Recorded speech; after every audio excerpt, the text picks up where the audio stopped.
I did that. So, yeah, gotcha. All right. Good evening, everybody.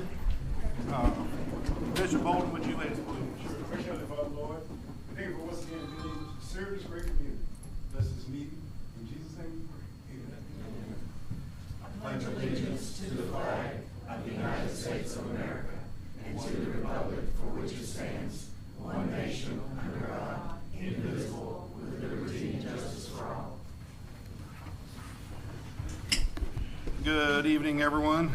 Welcome to Jacksonville City Council meeting for September 5th. Roll call, please. Councilmember Dietz. Here. Bolden. Here. McCleary. Sansing. Here. Ray. Here. Mashburn. Moss. Here. Twitty. Kinman. Here. Raines. Here. Mr. Mayor. Yes, ma'am. Have 2 absent, sir. Okay, we are good to go, so we will continue on. Before you have the minutes from the August 15th meeting. If you would be familiarizing yourself with those for our next time. And at this point, I would entertain a motion to accept our minutes from the July 18th meeting. Motion and a second. All in favor, say aye, please. Aye. Any opposed by nay? Thank you. Also, you have your consent agenda. Entertain a motion to accept the consent motion and multiple seconds.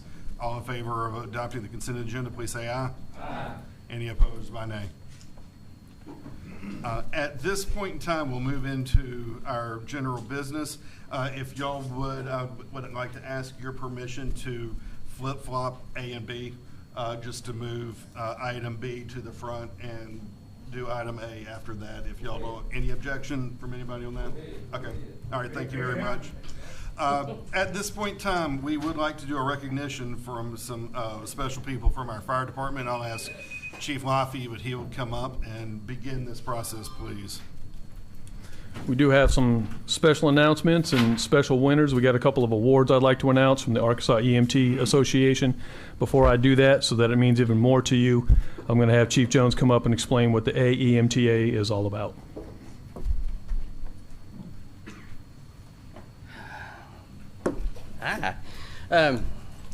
I'm also a board member for the Arkansas EMT Association. We were founded in 1978 to provide support to every EMS provider in the state of Arkansas, no matter what level they serve, whether it's a first responder, emergency driver, dispatcher, paramedic, EMT, whether they work for law enforcement or ambulance service, hospital, it doesn't matter. They have that certification. We're there to support them.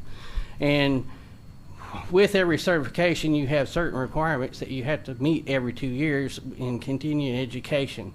At the EMT level, it's 40 hours. At the paramedic level, it's 60 hours. So part of our mission as the Arkansas EMT Association in supporting our membership is to provide a conference to where for the 4 days that we have that conference going, we provide continuing education from 8 o'clock in the morning until 9 o'clock at night. You can attend a class. It's a relative charge. We try to keep it, so that the average provider can afford it because of pay constrictions. We happen to be very fortunate here. We provide a lot of our training in-house. Some services don't have the personnel to provide that luxury, so us as an organization, we try to help provide that for them. And in that conference, we have several different competitions. We have different awards to where we try to recognize certain people from across the state. And in the competitions, that's open to everyone across the state. So you have very competitive people that put in, and that's the best of the state of Arkansas. Thank you. So when talking about those competitions for 2024, the first award that was earned by one of our own, Caitlin Neal. She is the Arkansas EMT of the Year for the entire state. Let's give her a round of applause.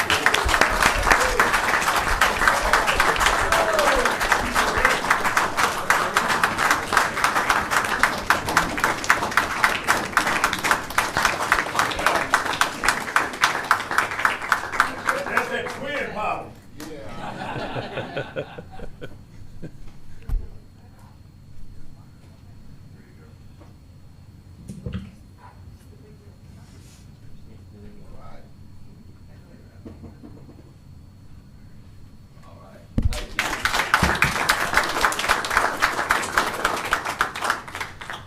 Next up, we have Lieutenant Antonson, we have Chris Jenkins, and Colin Shorgle, and they competed in 2 different competitions, placing in the top 3 in both. They placed 3rd place in the paramedic critical care and 1st place in the state for fire EMS competition.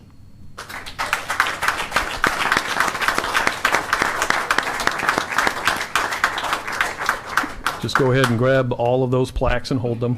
And we'll get a nice picture.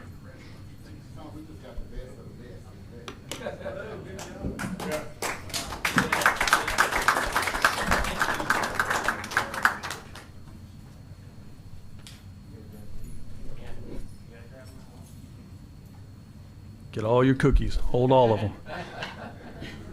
There you go. Well deserved.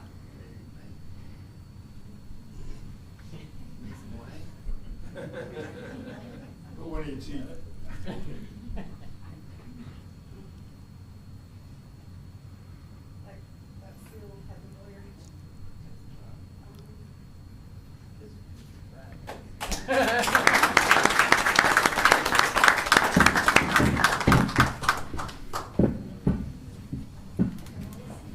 I know they're eager to get back home and get back to work, so I'm going to go ahead and let them go if you don't mind, and I appreciate your time. Thank you.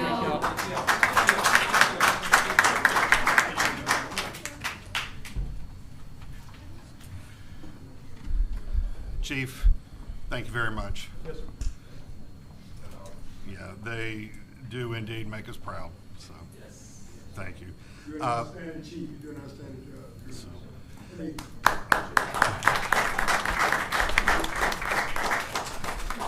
At this time, I would ask Robert Birch, our Director of Economic Development, if he would come forward with an introduction, please.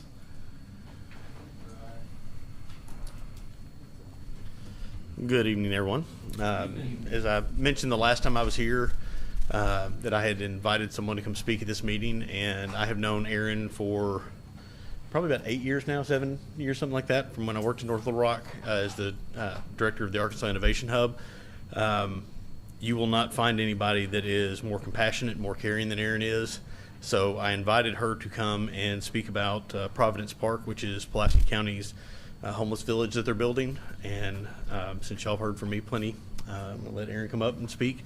And I'm going to hand out a couple of one sheets for her and let her do her presentation. Erin? Thank you. Thank you so much.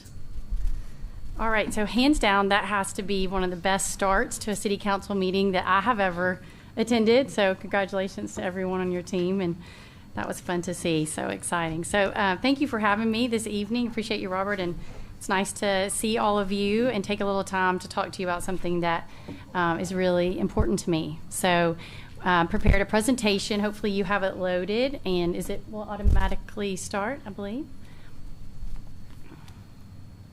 We'll wait for that to pop up. Great. Okay.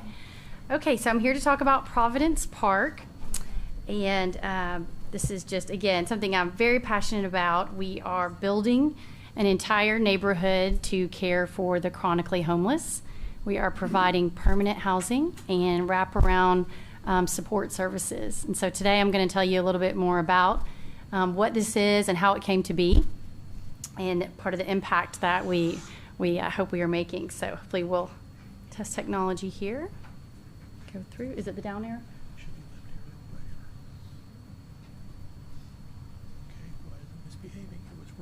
It was working a minute ago. So as he fixes that, I'll go ahead and say, so we're going to go through kind of my story, how we got started, and I'm going to talk to you about my inspiration. I'm also going to tell you, show you the land that we're building on, and walk through the different services that we're going to offer. So we should be going here in just a minute. There we go. Okay. All right, so we're going to jump on through this. As I just described, we're going to walk through all these fun things together. So as Robert just mentioned, I have been previously the director of the Arkansas Regional Innovation Hub, which is located in North Little Rock, and have been there for the past 10 years. We've been open for 10 years. But I personally have been in nonprofit work for over 20 years. And during my time at the Innovation Hub, can y'all hear me okay? Yes, great. During my time at the Innovation Hub, I would always kind of be the first one on deck, wake up early. And one day I arrived to an individual that was right outside our door, just sleeping up against the door. And this was a few years ago, and I put all my stuff down and just started visiting with them, and realizing that, of course, they were homeless, and what kind of immediate needs could I help with at the moment. And that is not common in my family. I'm the youngest of 3 girls, and I was raised in a family where if we just see we're going to help, we're going to jump in. So I remember putting my stuff down, actually sat down and just starting visiting with them, and I was able to find immediate help.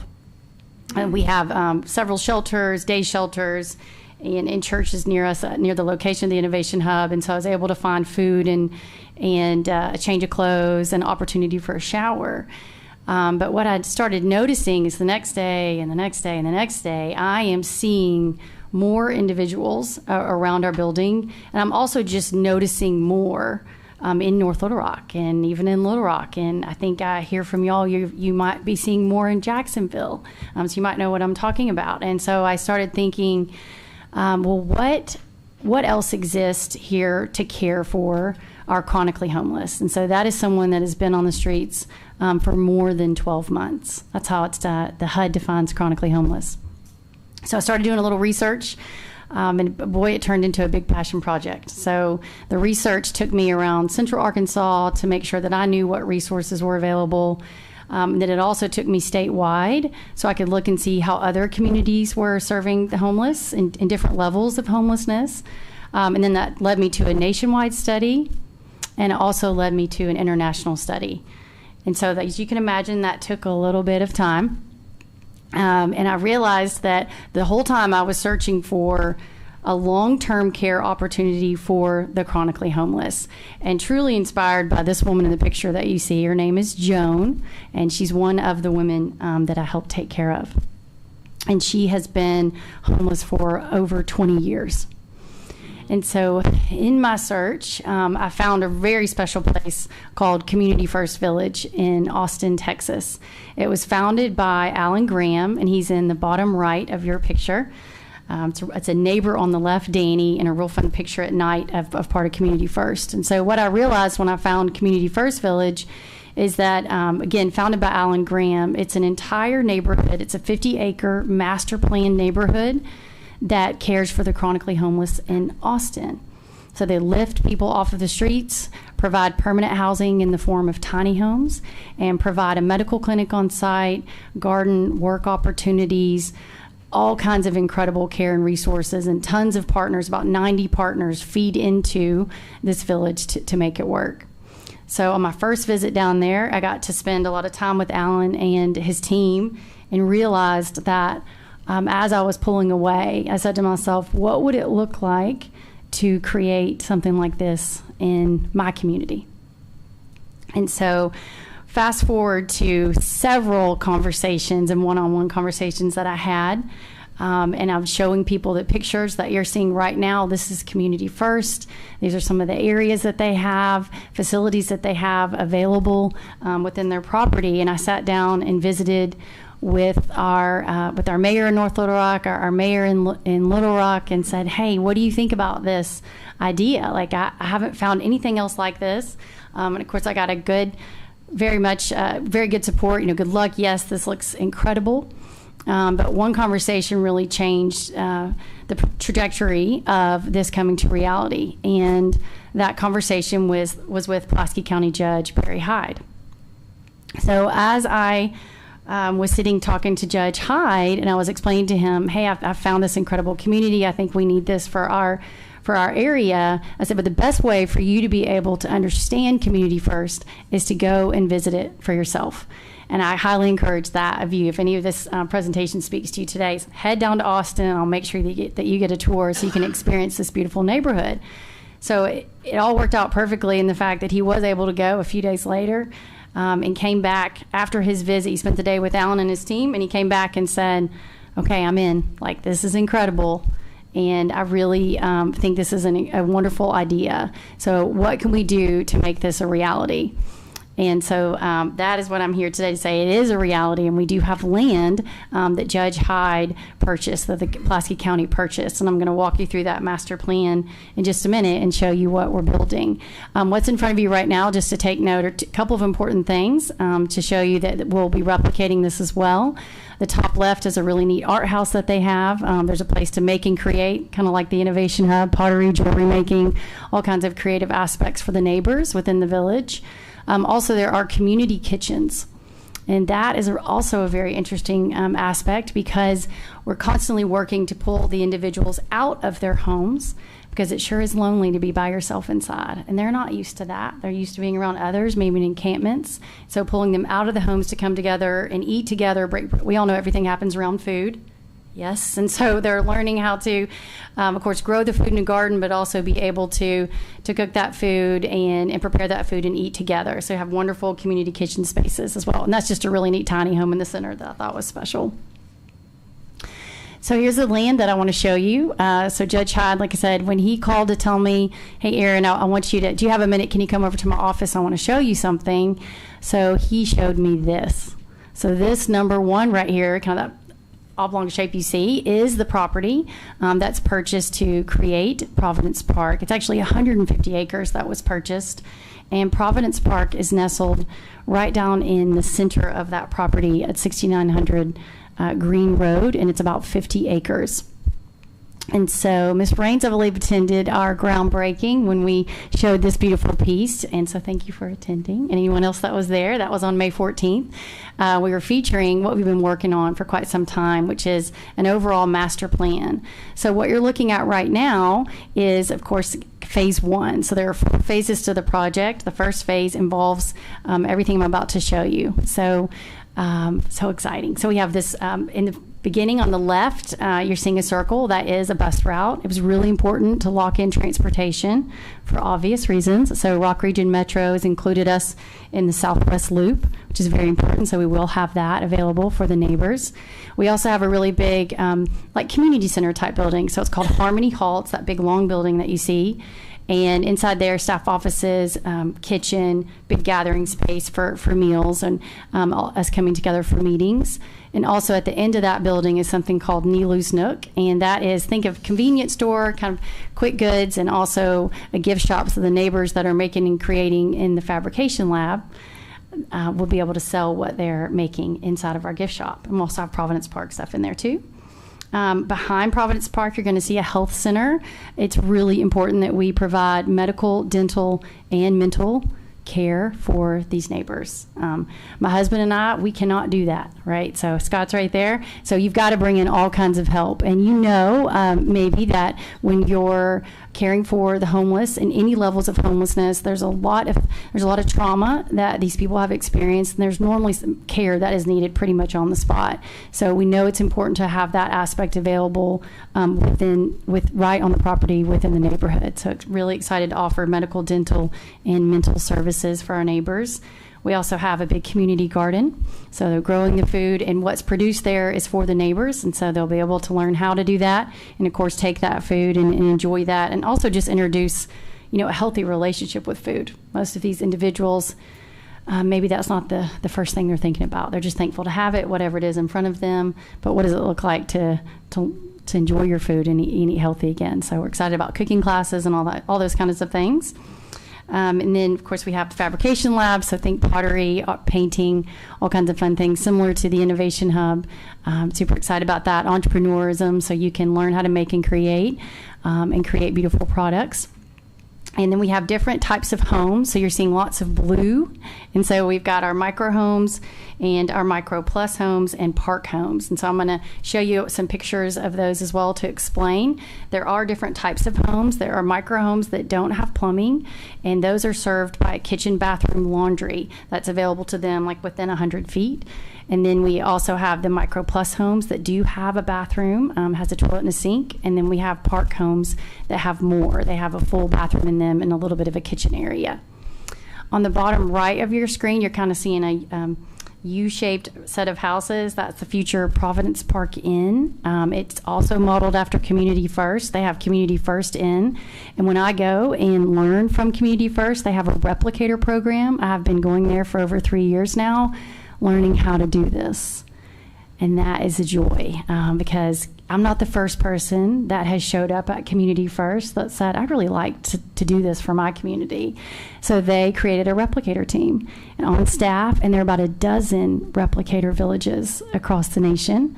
So when I go and learn from them, I stay at Community First, and it is run by the neighbors. It's like a VRBO or Airbnb, and it's one of the work opportunities that they have within the property. So it's super cute tiny home. So I recommend if you ever go to Austin, this is where you need to stay. It's great. So we'll do the same thing here with Providence Park Inn. So I'm not sure what phase that's coming into. I thought it might be a little later, but we just got a sponsorship for our first guest home. So that's exciting. Might come faster than I think. So we're going to keep going. I'm excited to show you, this is a picture of where we are right now with the land.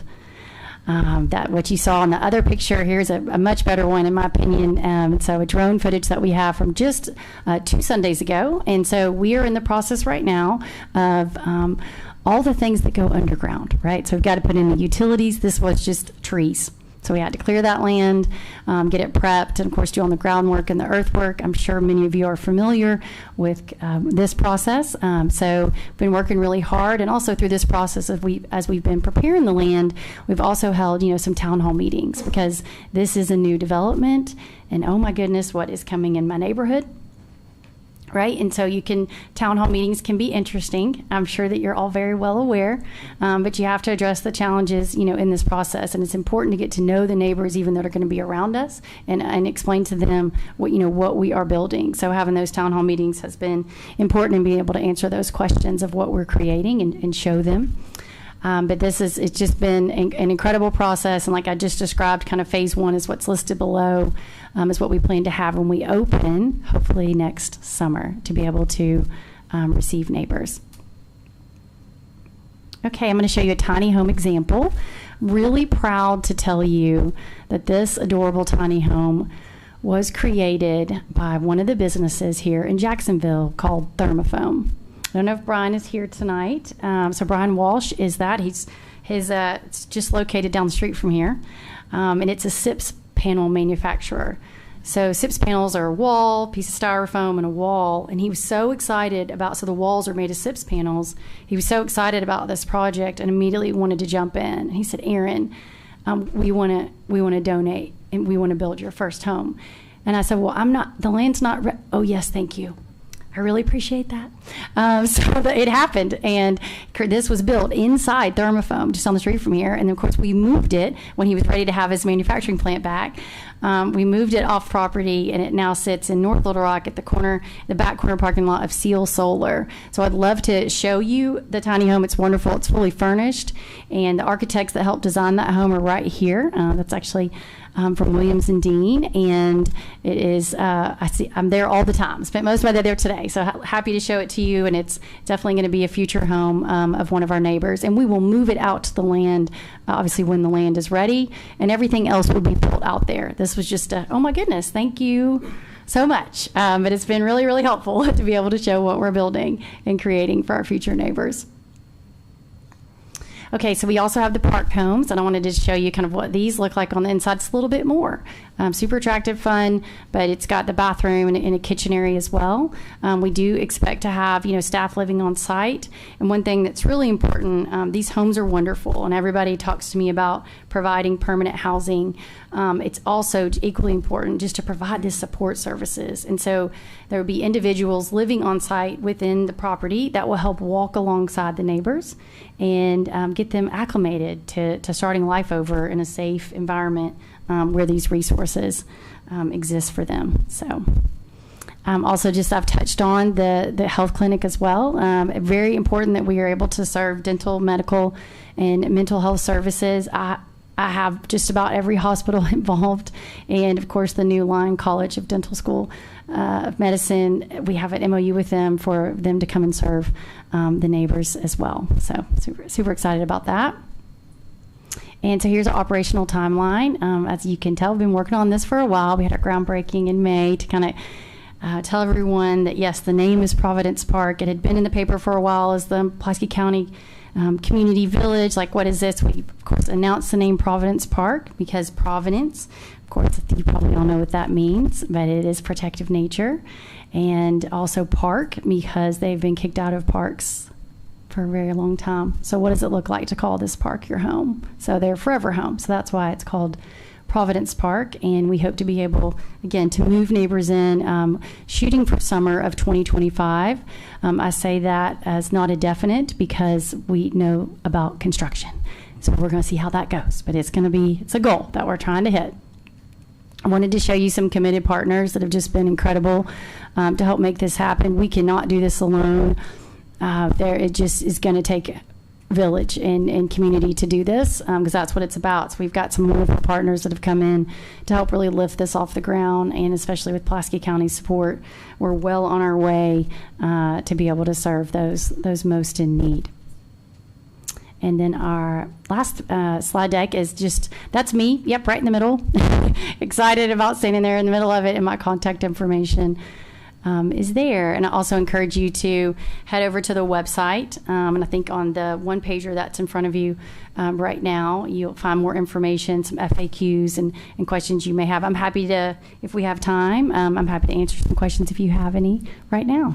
And thank you so much. Thank you very much for that. Thank you. Very informative. Yeah, do y'all have questions? Yes, I have a question. So at that groundbreaking, Judge Hyde spoke and inspired a lot of individuals with his groundbreaking speech. And in that, he spoke of potential future partnerships. So just like with Providence Park being a partnership with Saline and Pulaski County, seeing if that is an opportunity for our other surrounding counties. So what would you suggest to boots on the ground, just starting group of individuals that may be interested in trying to do that legwork? Yeah, so I think it depends on the problem you're trying to solve. So I'm not sure, could you define legwork for me? So this would be to create another long-term housing structure, probably like North Pulaski area. Yeah, so something similar to Providence Park. Yeah. So I'd say the first thing that I would inspire you to do would be to go, especially if you wanted to have a model that was similar to this, is go and visit Community First Village. I'm happy to take you down there, happy to take anyone down there, but I would go and look at the model that's working. I'm really excited to, of course, introduce this to Arkansas to be the first of its kind and get it started. But I would, I think doing the research and making sure that I think finding something to replicate, it's worked well so far for me. I spend a lot of time in research. So anytime I start something new, you could ask Robert, even when I help other cities create an innovation hub, for example. I'm doing an assessment on what currently exists, what problem are you trying to solve, what currently is going on in your area, what are the barriers, and who's going to step in and really lead the charge, because I believe that this type of work, you have to have someone that's waking up every day focused on it, thinking about it, raising funds, inviting partners. So you've got to have your internal community support as well to do something like this. But I'm happy to talk more. So thanks for asking the question. I have a question. Yeah. Yep. Will there be police that are just on site there? So not necessarily just on site. We will have security, but I have been, definitely been working with all of our local law enforcement and sheriff, if just like a normal neighborhood. So imagine where you live. I don't know if you have a police in your neighborhood all the time, right? And so we won't have them there all the time. But if something happens and they're needed, they will be there, just like they would be there at your house. So whatever city they're in, that's right. Okay. Yes, ma'am. Thanks for asking. Thank you. Any more? Yes, Mayor. Who is the village or the neighbors? Who is it open to, or what's the criteria? Yeah, so thanks for asking. So chronically homeless, again, so you're going to have to have that. Been chronically homeless for a year. You also need to be an adult. You need to be ready to obey civil law. That's also important. That may sound easy for us in this room, but that can be hard for some. And also, I think too, as we interview our future neighbors, it's really making sure that they're ready for this. So as you probably know, there are some that have a really hard time being indoors. That's a trigger. So it can't be for everyone. But I found that the gap that was missing in my studies and research, especially in Central Arkansas, was this chronically homeless, and most of them will be single individuals. So we're not geared towards family. We have Our House and other entities that do a great job with that. I want more of those too, but it's most likely going to be primarily single individuals as well. So, yeah. You mentioned Forever Home. Yes, sir. Will an individual get to stay there for a certain amount of time, or does it come to an end, or? Yeah, so it is their forever home, so they don't ever have to leave. We will handle death there. We will have a memorial garden, and we will have a scatter garden, and have all the things for the end of life care as well. So no, it is their forever home. So if you were kind of the stats of Community First is that less than 10% of the neighbors that they currently have, so they have 397 neighbors at Community First and they're building phase 3 and 4 an additional 1,100 homes. Austin has more population, bigger issues, but less than 10% have left, and they've left because they've found their family, which is beautiful. And yeah, so thanks for your question. Thank you. You're welcome. I have another question. I noticed Go ahead. in your diagram, I saw the bigger homes. The Park Homes, yes, sir. Yeah, looked like you had a carport. Like a carport. I know, isn't that fun? That's needs to be updated a little bit. It could have a carport. We're working on that. It's not in the final drawings, but there is a place to park a car if you had one. So So, homeless person had a car. they can after time. I have seen that happen at Community First, where they have stayed, they've started working, and they're saving up for that car. So we all want a place where we can park our car. Yeah, it's hopeful. And I know you said they start working. So, Yes, sir. So they ain't pay no rent while they're here. They will pay rent while they're on site. It's a sliding scale to be determined. I don't have the final figures on what it is, but somewhere roughly between, we're looking at $250 to $450, depending on what the house size is. Again, it's not final, but we're looking at that. It's enough to feel that they have some buy-in. It's also dignity as well. But we want to provide work opportunities within the property, because these individuals have been through so much trauma that even on their best day, they might not be able to handle a normal 9-to-5 job. So let's build the Community Works program where you can work within the neighborhood and receive some income. So do y'all help them get jobs? We do. Okay. Yeah. So what happens? You don't do families. You've said that, right? We don't. So We're not what serving families. So what happens? You've got a lady that's living there and she becomes pregnant. What happens to her then? Yeah, that's a great question. I guess we would just meet that need right when we get there. I don't have a solid answer for that, but we'll work through the process. So yeah. All right, thank you. Yeah, you're welcome. Any other questions? One final, if Ready. once y'all are up and running, Hmm. and because we do have a homeless population here in town, what would be the process if there was an individual here who wanted to take advantage of that? How do they go about it? Yeah, so we'll have an application process online. And we also want to provide, like paper copies to entities, like trusted partners. If you have a shelter here in town, entities, churches, so they could have the paper copies available as well in their possession, but also have access to be able to hop online and guide someone through the application if needed. So it's not up yet, but we're working on it. So thanks for asking.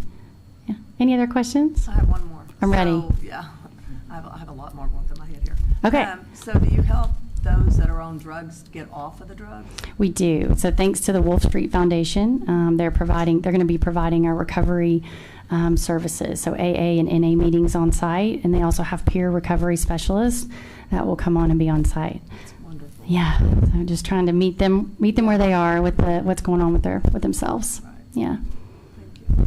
Well, thank Okay. you very much. We Thank you all. I appreciate your time. Thank you, Erin. Appreciate you. Yeah. Thank you. Next on the agenda, public hearing for ordinance 1760 of condemning structures and real property for structural defects and deficiencies and public hazards. And we entertain a motion to place ordinance 1760 on first reading. Second. Motion and multiple seconds. So roll call, please. Alderman Dietz. Bolden. Sansing. Ray. McCleary. I'm sorry, I didn't know you came in, McCleary. Moss. Aye. Twitty. Aye. Kinman. Raines. Aye. Ordinance number 1760, an ordinance condemning structures and real property at locations noted below in Jacksonville, Arkansas for structural defects, deficiencies, and public hazard conditions, declaring an emergency and for other purposes. All right, questions, discussion? If not, entertain a motion to approve ordinance 1760 on first and suspend the rules and place on second reading. Yeah, I had some, whoa, you went so fast. Oh, I thought we Sorry. had time. You got a question? Yeah, do we have any pictures of any of this? Yes, ma'am. All Can we right. see some pictures? Officer Barger is here. Would you like all of them at once, or would you like on individual properties? I drove by. Individual properties would be nice to see one at a time to see what they look like, so. Hey, I got a question. From the time you get it to the time it's condemned, what's that look like? The majority of these are about a year, 12 months. A lot of these were damaged during the tornado. And so we've had no response, no movement, so we're moving toward them. So they get like a year. We try. Can I add to that, please? Yes. Since this is after the kids list, I drove by, looked at them, so. Thank you. I know that a lot of them. Okay, thank you. Really bad off. So. Yep, I know this one. I know this one. Yes, and I would like to state 209 Pike originally was a tornado affected house. About 6 months later it burnt. Yes. And so we're moving toward condemning the remaining pieces of structure so that way we can go ahead and get that cleaned up and get the eyesore away from the neighbor and all the pests involved with that. So you weren't able to contact that owner at all? The owner originally passed. Her sons took it over. We have notified them and have had no response. That would be a good one. I know it wasn't on here, but thank you. Yes. 1306 King Street was not a tornado affected house. The owner, Mr. Ford, passed, and I believe his living child and or children were remaining in that home. No utility services. We've tried many a times to remove them from the home. They were watched by the police officers. However, we can't get there 24/7. They would come and go in the night. Nobody ever knew they were there because they typically don't have a vehicle. Ultimately, that one has now burnt as well. So we're looking to condemn the remaining very tiny structure of that one to get it cleaned up and removed.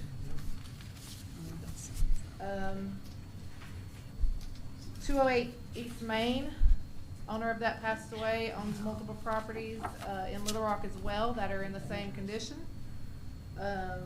It has now become a squatter location. Again, can't stay on it 24/7. It's becoming deteriorating, lots of trash and debris. 104 Wilson was a tornado damaged house. There is basically just a big tree in the middle of the property on the rubble remaining of that home. Homeowner is a trust. The trust has not reached out to us after multiple letters have been sent. 101 Eastview, tornado damaged home. Owner, again, is deceased. The son is supposed to be responsible. He was living there during the tornado. He took off and has not responded to any of the notices sent. And then the 2103 Hamilton Mobile Home Park. The previous owner sold it to a Fairmont Holdings. Fairmont Holdings has not responded to any notices sent out. And that is also becoming a squatting location for multiple people, because there are several, I believe 6 to 8 mobile home units on that lot that are deteriorated, hazard. Children live across the street in the mobile home park, so we want to try to get that cleaned up as soon as possible as well. Hey, so when we start knocking those down, is it a certain priority? You just start at one and just? We do have some priorities as far as safety and also nuisance as far as the like 209 Pike and 1306 King. There's barely anything there. We'd like to get that cleaned up and get that neighborhood back in order because it should be fairly quick. However, it also has to do with funds.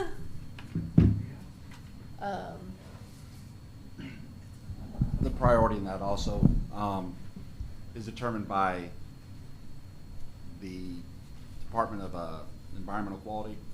So if we have to space how we destroy the properties based on how close they are to each other, and so it's kind of a playing chess with those pieces, because if we do one that's within a block of another, we have to get asbestos surveys and everything else, as opposed to we have to strategically kind of break down what we're going to tear down first. So.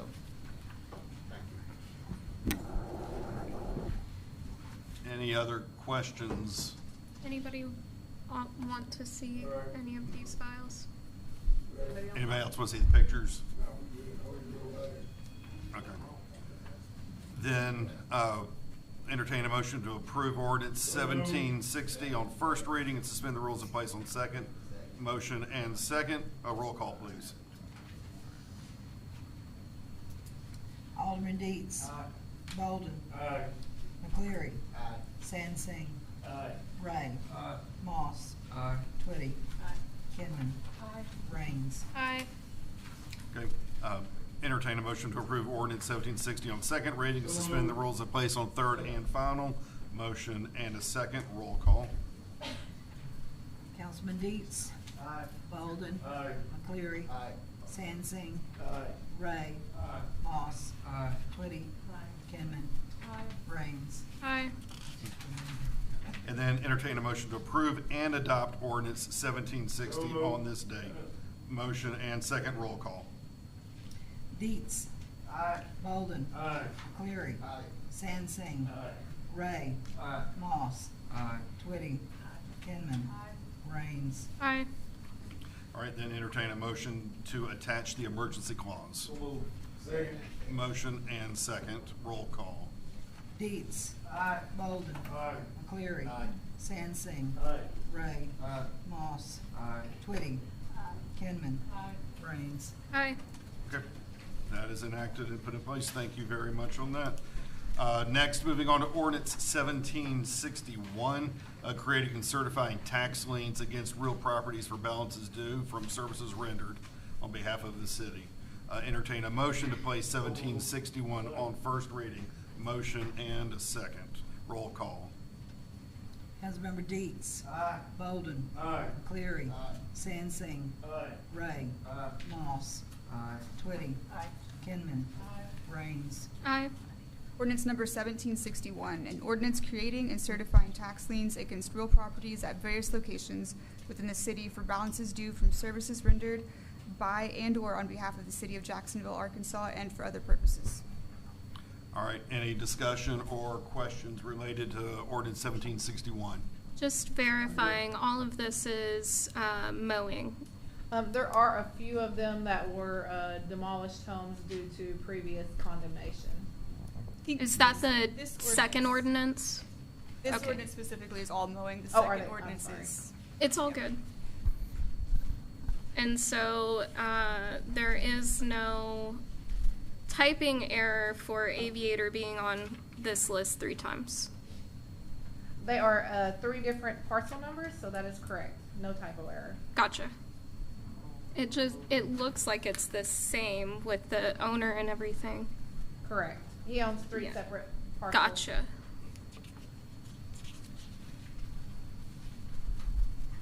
Any other questions or discussion on ordinance 1761? If If not, entertain a motion to place 1761 on first reading, suspend the rules, and place on second. Got a motion and a second. Roll call. Councilmember Deets. Aye. Bolden. Aye. McCleary. Sansing. Aye. Ray. Aye. Moss. Twitty. Kinman. Raines. Aye. Okay. Entertain a motion to approve ordinance 1761 on second reading and suspend the rules and place on third and final. Motion and a second. Roll call. Councilmember Deets. Aye. Bolden. Aye. McCleary. Sansing. Aye. Ray. Aye. Moss. Twitty. Kinman. Raines. Aye.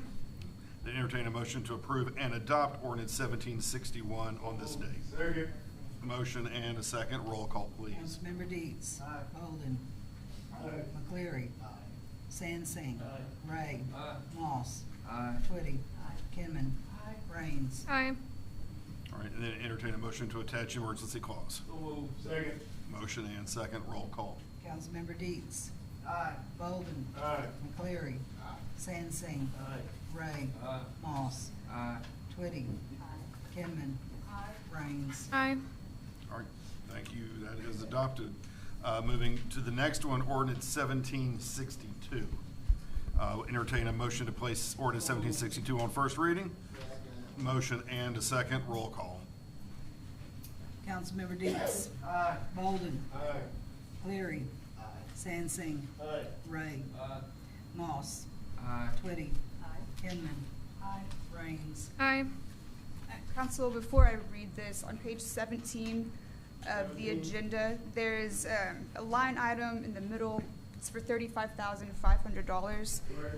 Ask that this be taken off and for you to approve the ordinance as amended. This property owner actually has paid off a large portion of that balance and has signed an agreement to pay the remaining balance. So this one will be coming off.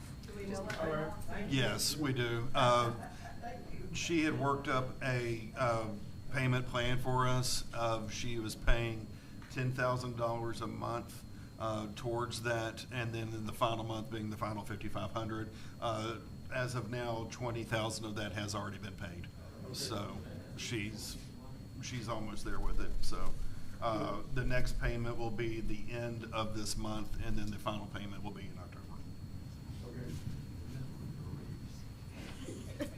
Ordinance number 1762, an ordinance creating and certifying tax liens against real properties at various locations within the city for balances due from services rendered by and or on behalf of the city of Jacksonville, Arkansas, and for other purposes. Okay, questions or discussions on 1762? Yes. Can you describe more of what we're looking at here? Because a lot of it does look like the mowing fee, but some of it's, $190, $500. There are two, one of them being page 17 and then the other one being page 18 for $6,549. Those are both for the demolition of structures. The remaining are for mowing of yards. The first mow is $165 flat. After that, we charge an additional $25 per mow. So the second time will be plus 25, third plus 50, fourth plus 75, etc. So a lot of these yards have been maintained more than once already. And then there are some that are over an acre. And so our contractors are allowed to bid an amount to reasonable that would be fair to maintain that lot. So those have been bid on. Foxwood, that would be the green development was a bid. These are on page 17. iRemodel Holdings.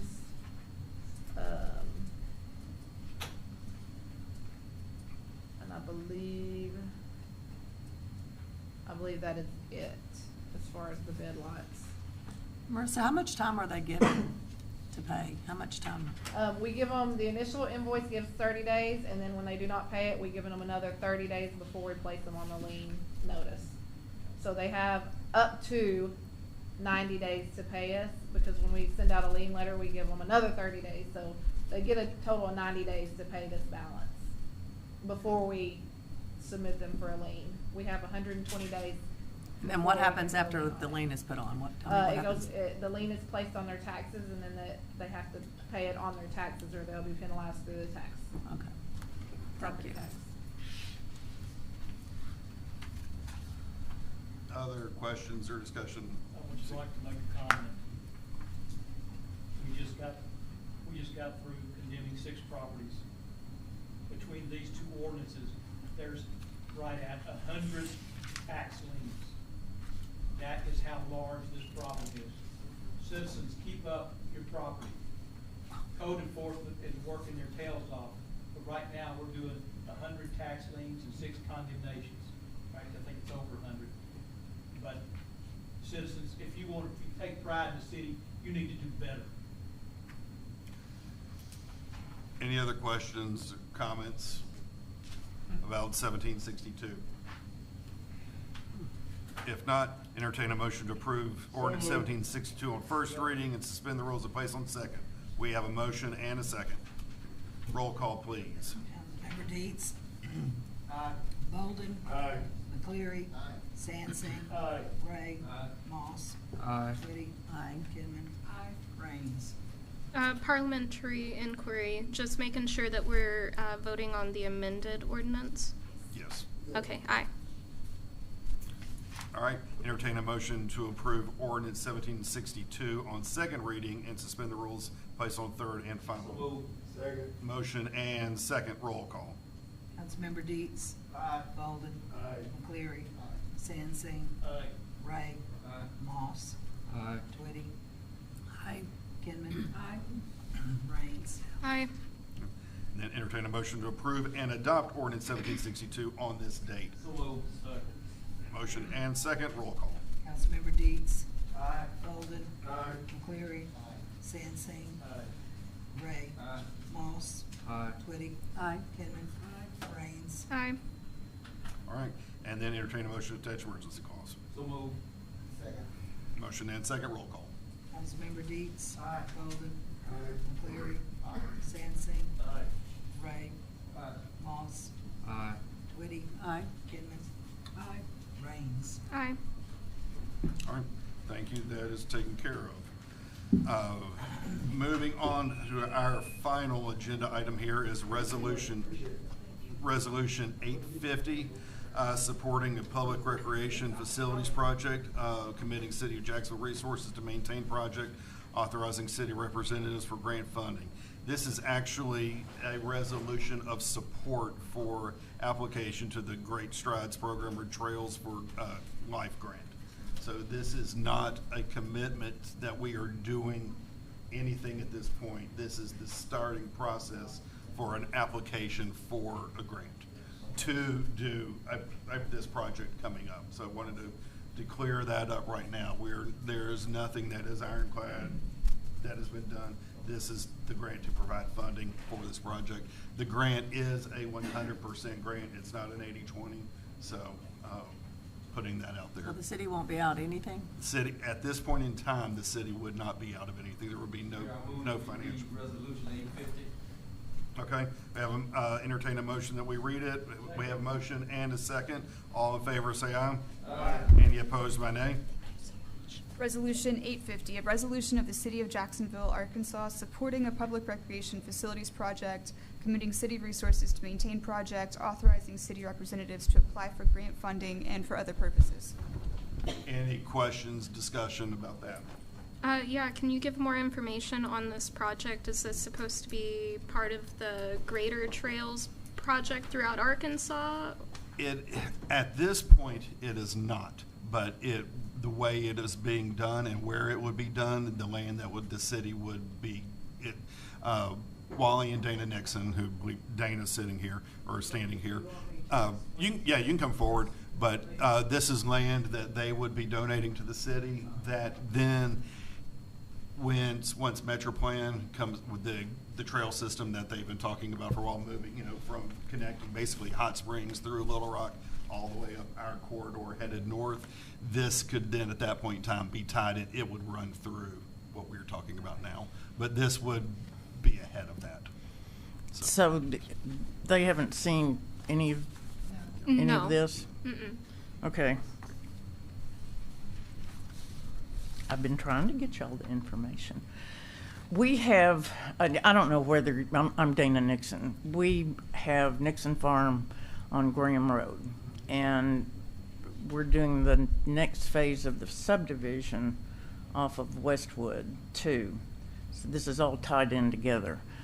This grant just fell into my lap about a month ago, and because I've been actively looking for grants to do paths and bicycles and walking and all of that. Anyway, behind the big drainage ditch, we've got 80 acres that I want to donate 25 of to the city for a park, and the remainder to Nature Conservancy or some other conservation easement. So there will be an 80-acre nature park in the middle of Jacksonville.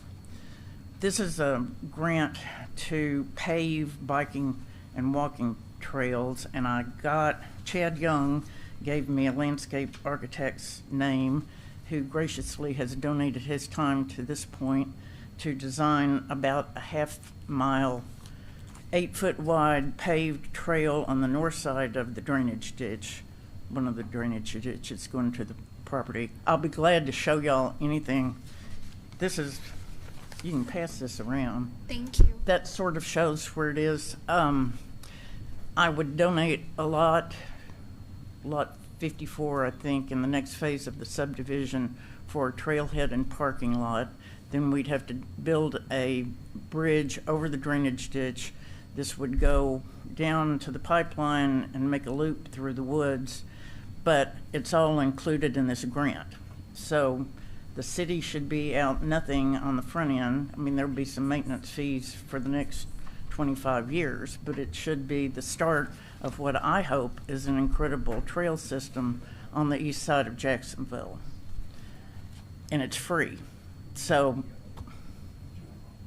I can do the application because I'm going to donate the property and fee. We can, it's really a killer deal. I think we ought to get 100% on it. I see no reason that we couldn't get this set up, and it'd be a great start. It's not every day you get 250,000 free, so let's go for it. I mean, we have absolutely nothing to lose going for it and a lot to gain if we can start this tied into Metro Plan. I'm working with Natural Resources, Game and Fish, all these other groups to do stuff on that acreage. So hope y'all will approve it, because I can't do anything without an approval resolution. So how long do you think it will take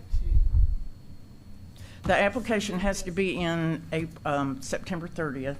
They have a grant hearing, I think it's November 18th or somewhere mid-November. Then we have to complete the project in a year.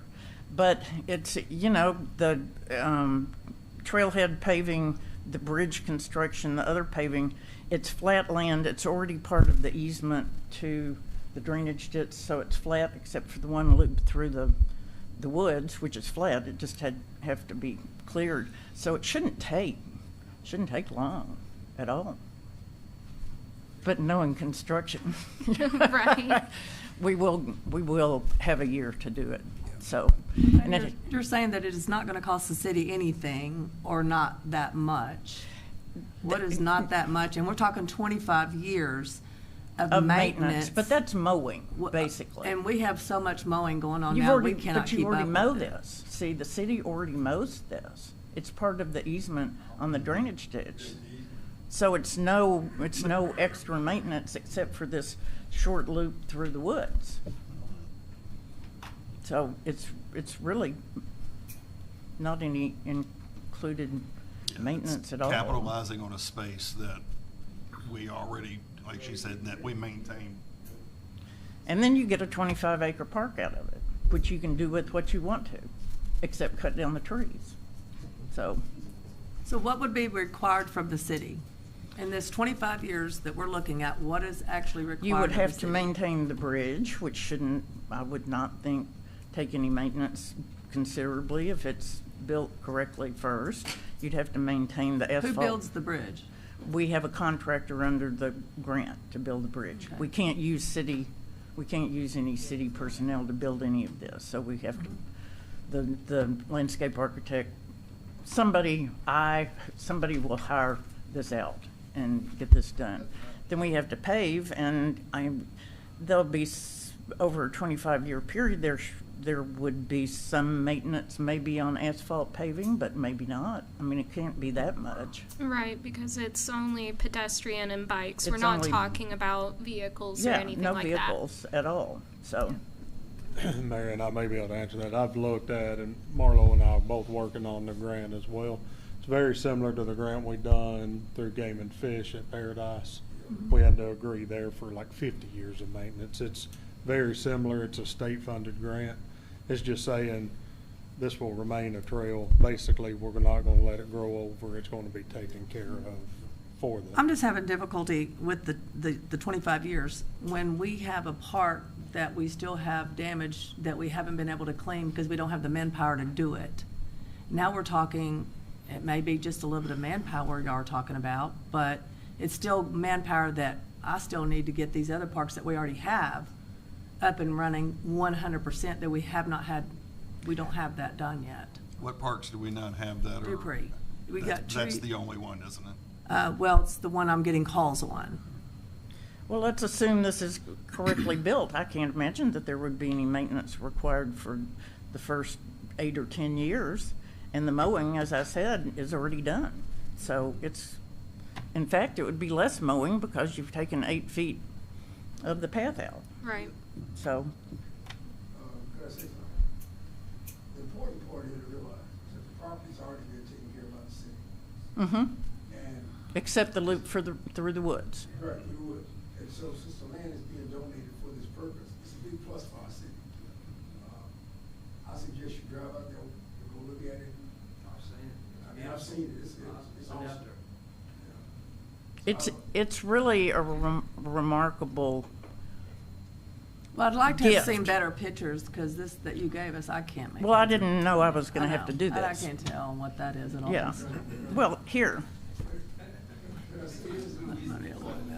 This is what the landscape architect has drawn up. Bishop Bolden, go ahead. Let me say this. There's a powerful word called donate. So if they give the city land, that's a no-brainer. Well, it's also beautiful land, Yeah, and it's in the middle of town. Correct. And if any of us have a problem with it, drive you behind out there, go look at it, and then you'll see. I'm all for free land that's given to us as long as it's not a reoccurring that's going to go into our budget that's costing. It's not. Well, I heard the word little. It's going to cost a little, so there is some. All right, we've got it calling for the vote, so entertain a motion to approve and adopt resolution 850 in its entirety. All in favor say aye, or excuse me, I'm sorry, motion and second. All in favor say aye. Aye. Opposed by nay. No. All right. Thank you, Mr. Hold on, wait, hold on. Thank you so much. 1 minute. I need a clarification. Y'all can keep those. I'll print out more. So. I would like to bring up for the resolution that we do need some changes. Thank you, Ms. Dixon. There is no such address as Lot 52, Grahamwood Subdivision, Phase 4. That does not exist. Lot 52 is Phase 5, and it has not been before the Planning Commission as a final plat for approval. So, You're talking about down in section 3? in Section Yeah. 3. That will have to be dealt with one way or another. So this would be subject to approval of the planning commission on the. Could the we not platting bring it of back? the lots. It would, if you're gonna leave it as Lot 52, you'll have to change it to Phase 5, and it will have to go before the Planning Commission for approval. If you're gonna leave it like that. Just need the physical address, correct? Otherwise, we'll have to change the description to something else that is appropriate to go now. Dana, I thought you said lot 54. Well, the resolution says 52. This was the information I pulled up. So I was I know, This is what was given to you. So is it 54? The resolution says 52. No, I know the resolution, but should it be 54, Dana? Oh, it is. Can we let the planning commission work that out? Well, Well, no, we- the planning commission can't work that out until You're passing something that's not correct. Yeah, they have that as a capital. They don't work that out until it's submitted. It needs to specifically say what lot. I've got lot, phase 4 here in front of me, and lot 52 is shaded as a part of the upcoming phase 5, which has not been submitted to the planning commission for final plat approval. Do you need specifics, Dana, for the grant application? We do not. I don't think we have to. Thank you. Yeah, Okay, so- we started working on it. Okay. Perfect. So if we just Yeah. change this to I think as long as it is a lot. To a lot, yeah. Okay, perfect. So ask that the council approves the amendment to just have a lot Will instead it of be ATVs? Yes. two. Yeah. Okay. No ABT. We need to get with Adam and let Adam give it a description that would be okay, having not been approved yet through the planning commission. For their purposes, they don't need a specific Yeah. lot number or address. They That's just why I'm saying they get with just Adam and need. let Adam give you a general description that would work within that subdivision. Right, but they don't. That's the not only reason required we're at this needing point in this time, is yeah. so they can apply for the grant. Yeah. Preliminary plat has been approved. Right, the preliminary plat. Right, well, we haven't built it. Excuse me? We haven't built that phase, we're getting ready to start that phase. That's correct, and that's why lot 52 of phase 4 doesn't exist. Because it hasn't been final platted It exists on the final, on the preliminary. on the preliminary, but it had, But, yeah, but for our purposes for right our now, it's purposes, not. it hasn't been final platted. Okay, just put a lot. And Dana, it's just walking and bike only, no ATVs, right? No, it is No. correct. It is a pedestrian bicycle track. Or the only mechanical wheelchairs or electric wheelchairs would be the ATVs, four-wheelers, all of that. It has to be bicycle or, like I said, a wheelchair. Just like all the Yeah, other we just need to make it correct on the resolution. Kevin, isn't it just like all of our other parks? All right, is there any other unfinished or new business tonight? Yes. All right, one minute holding. Councilmember Berry. One thing to say, anybody that went to Festivale, awesome. Police and fire, great job. Parks did an Kevin and outstanding his job. crew, Parks, they knocked it out the park. I mean, I think they worked tireless hours on this thing, so Kevin never gives, he never says, I done this, it's always his guys. And those guys are never here. for us Kevin to- doesn't do anything, I mean, you know. For us to let them Kevin, you know- did an excellent job. Let them know that they done an awesome job, and it was really nice. So It was thanks very to good. your crew. Thank you. Councilmember Raines, you. Yes, last meeting, I requested for more information as far as if we could set up the optional tax on personal property tax for the CDBG, as well as having that on the city website. So I'm just wondering if there's been any development on that, if we know any more on that. No action has been taken on that yet. So, since the previous meeting. All right, thank you. Mayor, could I say something? Yes, sir. Want everyone to recognize that in this city, 2 churches got totally demolished. And lo and behold, the Lord has opened up opportunities for those churches to be restored. We have one of the pastors in here, Pastor Eddie Miller. You stand up, New Commandment Church of God in Christ. And we have Pastor Ayers, First Assembly of God of Jacksonville, purchased the church on Bailey, has totally remodeled it. And I just want to say thank you, Lord, for restoring the house of God. Give God a praise. If there's no other business, or Councilmember Dietz? I want to give a praise to, y'all look at it, 800 and some calls. The code enforcement is doing a fabulous job with what they got to deal with. I drive this city a lot in being in real estate, and I'm gonna tell you, I don't know how they choose who they're gonna write up, but they could do a whole lot more. They're very lenient, they're very professional in their job. I call Marissa, I call Lieutenant, and Captain, excuse me, I'm sorry, sir. But they're very responsive, and I'm telling you, they do a fabulous job. And I thank y'all very much for what you do. I wish we could get a lot more done, because we got so many people that need to maintain their property, as you can tell. I don't know how you choose it. And thank you, Chief, Police Chief, for what you've done, man. I know you do a great job. Fire Chief, excuse me. Y'all do a great job, Chief Lofton. And I know you train them well. I hear great things from you. So thank you very much. Thanks to all the city employees. Y'all doing a great job. Thank you very much. All right, we are adjourned.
And there's been so many changes between the preliminary